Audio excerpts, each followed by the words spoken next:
processo de criação dos artistas é algo bem delicado. Cada um possui seu próprio estilo, manias e até superstições. Mas como fica todo esse processo quando algo externo interfere diretamente nessa criação? No nosso 8º episódio, vamos conversar sobre o processo de criação no período bem complicado para a arte, a pandemia de Covid-19. Tenho a honra de receber como convidados especiais o rapper, cantor, compositor, ativista Negro D, além da performer, musicista, compositora e produtora cultural Anabel Andrés, e marcando presença os integrantes da banda Mistura Popular. Sou Marta Araújo e agora é a hora do episódio Criação em Tempos de Covid-19, uma série com 10 episódios celebrando os 13 anos da banda Mistura Popular.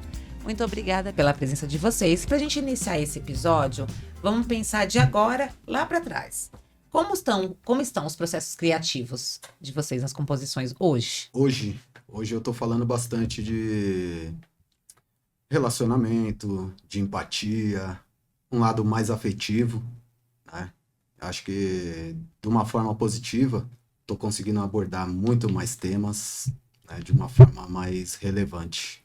Bom, eu, ultimamente, minha temática é muito sensorial, mas no sentido, assim, de sentir a natureza, o lugar onde você tá, o aqui, o agora, sabe, assim, de você sintonizar com quem você é. Tô meio minimal também, assim, bem minimalista. Porque acho que, assim, a gente tá tudo muito no corre, né? Então, de repente, eu senti necessidade de criar vazios, assim, criar pausas. E acho que minha música tá meio nesse caminho, ultimamente. Nós do Mistura, a gente tem cantado, ultimamente, coisas que a gente veio produzindo durante o ano. Mas eu tô numa fase, assim, que tô escrevendo coisas que eu não escrevia antes, né? Alguns temas de gentilezas, parecido com a música que a gente fez junto, Palavras Bonitas. Inclusive. Vem desde a pandemia esses temas assim na minha cabeça que eu acho que ficou bastante marcante com o período da pandemia e ultimamente isso tem me colocado um pouco assim num rumo de criação. Tem alguma novidade aí em destaque de vocês? Tem. Tem? Sempre. Um dos destaques, né, tem sido a música Tanto Tempo, que é uma música que tá trazendo... Ela fala muito da minha infância, do meu lado mais afetivo, porém eu busquei uma forma que fosse mais confortável, sabe? Para as pessoas poderem ouvi-la sem ter aquele ar de ofensividade, aquele impacto que o rap tem. Então, eu acabei me decepcionando um pouco também, porque as pessoas estavam escutando e falando, pô, que bacana aquele love song que você fez.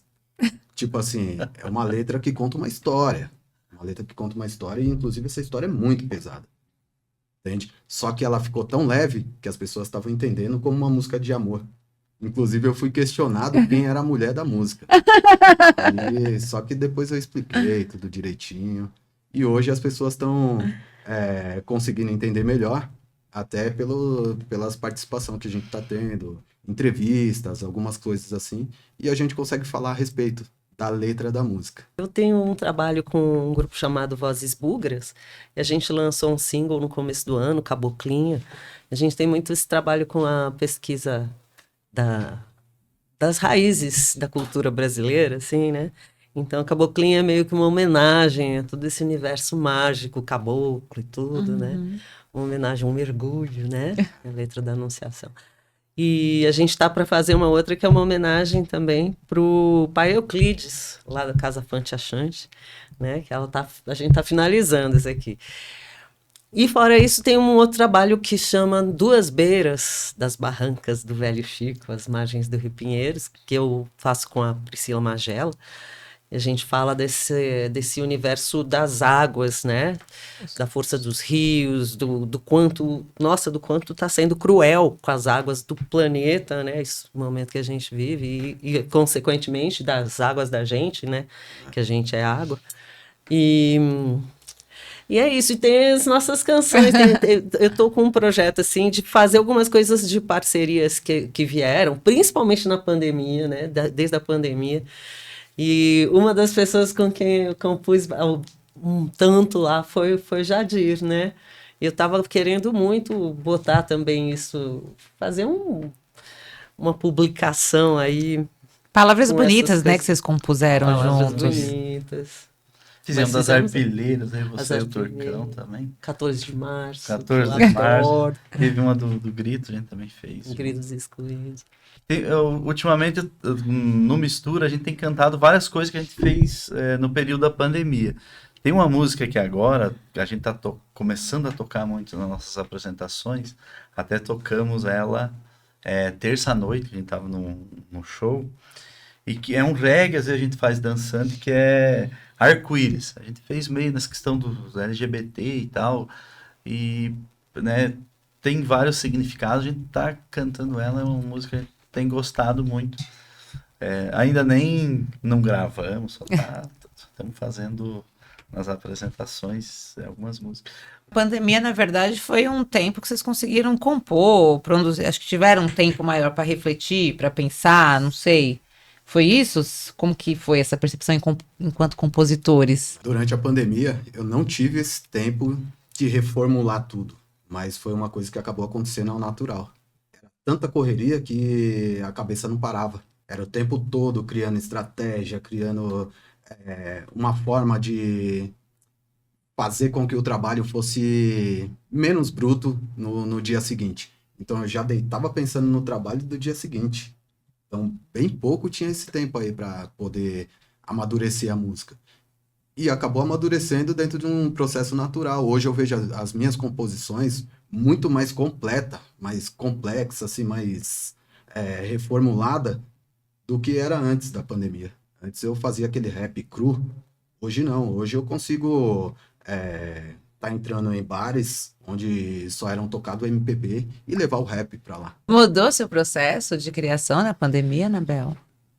Eu acho que não é que mudou, mas teve uma dinâmica de parceria muito maior. Eu conheci um monte de gente na pandemia que de repente mandava letra ou mandava música para botar letra e não sei o quê, e criou um universo. Então de repente eu tinha pessoas conhecidas no Rio de Janeiro, que antes meu universo era muito mais próximo assim, da minha circulação, que é muito mais São Paulo, tal, né, nesse lugar de troca criativa mesmo.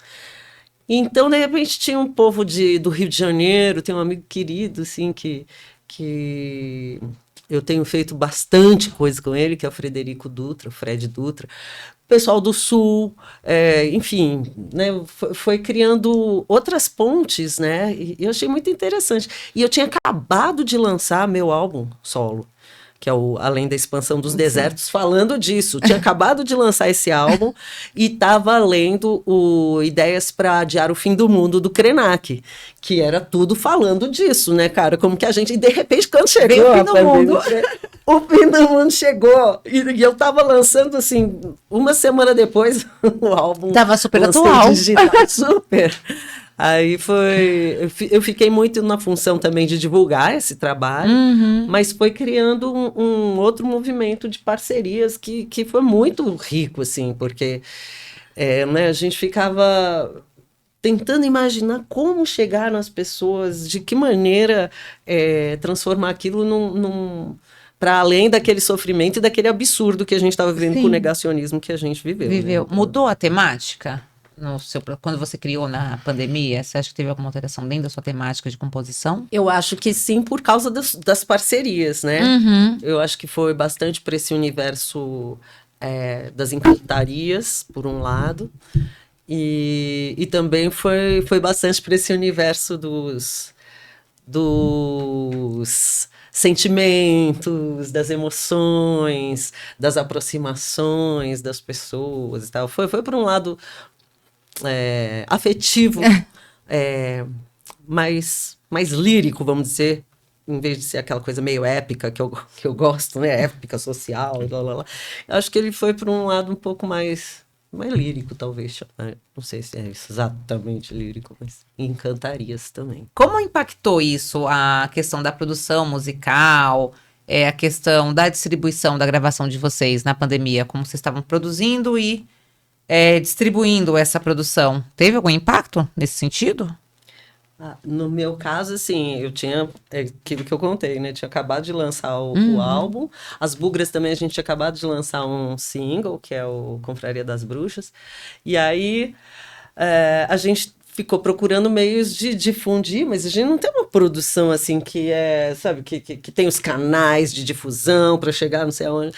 Então, mas foi bom de alguma maneira, porque com essa história das lives e trocando com as outras bandas, com os amigos e não sei o quê, a gente foi criando uma rede, né, uma ampliação dessa rede. Então chegamos ao fim desse episódio. Obrigada, Anabel, obrigada, Nego D, obrigada, Jadir. Hoje, conversamos sobre como foi o processo criativo dos artistas no período da pandemia de Covid-19. Contei com as ilustres presenças do rapper, cantor, compositor, ativista Negro D, além da performer, musicista, compositora e produtora cultural, Anabel Andrés. No nosso próximo episódio, vamos relembrar os momentos marcantes e as parcerias construídas da banda Mistura Popular ao longo desses 13 anos. Espero por vocês. Até a próxima!